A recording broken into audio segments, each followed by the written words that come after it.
بالله من الشيطان الرجيم اللهم صل على محمد وآل محمد اللهم اجعل لي في نصيبا من رحمتك الواسعة واهدني في لبراهينك الساطعة وخذ بناسيتي إلى مرضاتك الجامعة بمحبتك يا امل المشتاقین۔ دیکھیں دعا کا ترجمہ اس طرح بنتا ہے: اللہ آج کے دن مجھے اپنی وسیع رحمت میں لپیٹ لے اور مجھے اپنی وسیع رحمت سے ایک بڑا حصہ عطا فرما۔ آج کے دن مجھ کو اپنے روشن دلائل کی ہدایت فرما دے اور میری مہار پکڑ کر مجھے اپنے وسیع مرضیوں کی طرف لے جا۔ میری مہار پکڑ کے مجھے اپنی وسیع مرضیوں کی طرف لے جا۔ اپنی محبت کا واسطہ ہے شوق رکھنے والوں کی آرزو۔ روایت کے حوالے سے اگر دیکھا جائے تو روایت یہ ہے کہ ماہ رمضان رحمت کا مہینہ ہے، برکت کا مہینہ ہے اور نیکیوں کا مہینہ ہے۔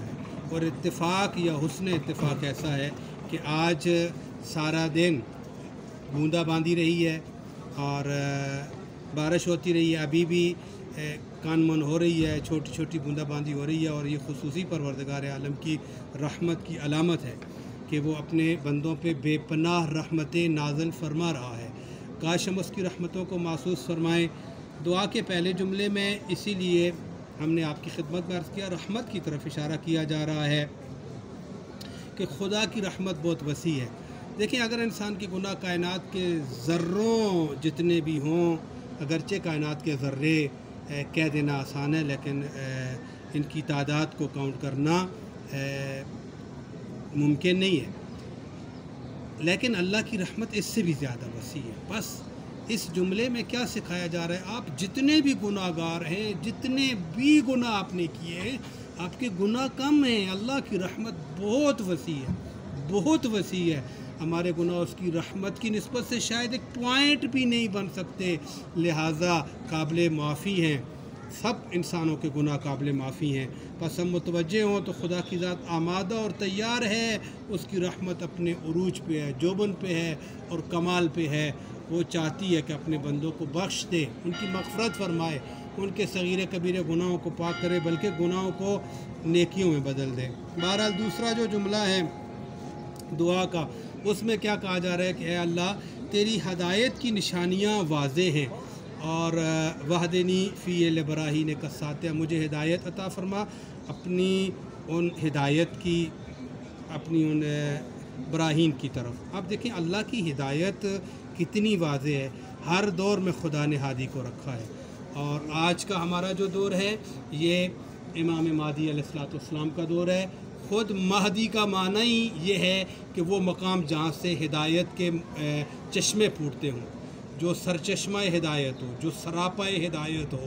تو بس خدا نے ہماری ہدایت کا انتظام فرمایا ہے، اسی لیے فرمایا جو اپنے وقت کے امام کو نہیں پہچانتا وہ جاہل ہے اور وہ بے دین ہے۔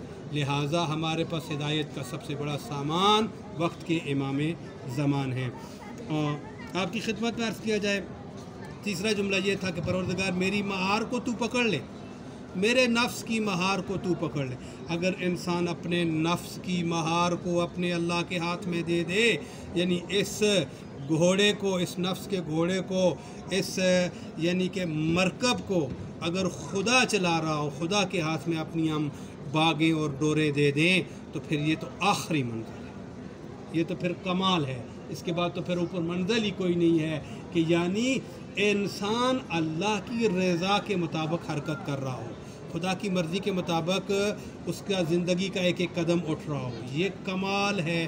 بہرحال پروردگار عالم سے اس مولا علیہ السلام کے سین شفا میں دعا کرتے ہیں، پروردگار عالم جتنے مومنین مومنات مریض ہیں، مادی مریض ہیں یا روحانی مریض ہیں، جن کے جسم مریض ہیں یا روحیں مریض ہیں، پروردگار عالم ہماری روحیں واقعاً مریض ہیں، سب کو اس امام اور امام کے حسین کا واسطہ اور تجھے تیری رحمت واسعہ کا واسطہ، وسیع ترین رحمت کا واسطہ شفا نصیب فرما، شفا کاملہ و عاجلہ نصیب فرما، سب کے گناہ صغیرہ و کبیرہ کو معاف فرما، پھر مولا ہمارے گناہوں کو نیکیوں میں تبدیل فرما دے۔ پروردگار عالم ہر مومن مومنہ کی جو بھی حاجت ہے اس رحمتوں سے لبریز مہینے کا واسطہ اور تجھے اپنی رحمتوں کا واسطہ جن کی انتہائی کچھ نہیں ہے، جن کی وسعت بے پناہ ہے، پروردگار عالم سب کی سب حاجتوں کو قبول و منظور فرما۔ وما توفیقی الا باللہ العلی العظیم۔ السلام علیکم یا غریب الغرباء، السلام علیکم یا معین الضعفاء والفقراء، السلام علیکم یا مغیث الشیعۃ والزوار فی یوم الجزا۔ آپ کے 8 معصوم آبا و اجداد پر سلام و میرے امام، آپ کے 4 معصوم بیٹوں پر خصوصاً وقت کے امام زمان پر ہمارا سلام ہو۔ اللہم صلی علی محمد وعلی محمد۔